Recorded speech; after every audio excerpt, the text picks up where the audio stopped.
Hey guys, welcome back to Tilly and Tacoma. This week we're going to be showing you the RV SnapPads. These go on your leveling jacks of your trailer. We usually have the orange Lego blocks, but these are super cool. They're quite heavy. But yeah, SnapPads sent these for us to try out, so let's try it out and see how easy they are to snap on. And make sure you stay tuned to the end of this video where we'll give you a coupon code to save 10% off your entire order. You don't want to miss it. Welcome to Tilly and Tacoma. If you're new here, I'm Kim, and this is Evan, and we are first-time RVers living in a big city. Have you ever considered getting into the RV lifestyle and don't know where to start? Well, you came to the right place, because for the past year, we've proven that you don't need several years of experience or even the space to get started RVing. We post content every Sunday to share stories, advice, and tips to help you get on the road and have a few laughs along the way. Don't forget to subscribe, like, and comment so we can make Tilly and Tacoma the best first-time RVer community on YouTube. Go.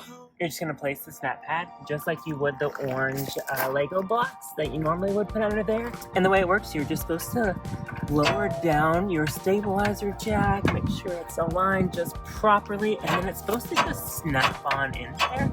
Let's see if we can get it to snap into place. And voila! Oh my god, that was really easy.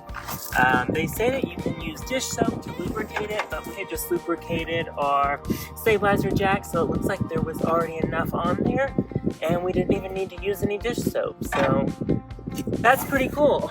And that's definitely not coming off, going down the road or anything, so yeah, this is really cool, really high durable rubber. So yeah, I mean, this is going to be really great, especially since they're permanent, so you don't ever have to take these on and off.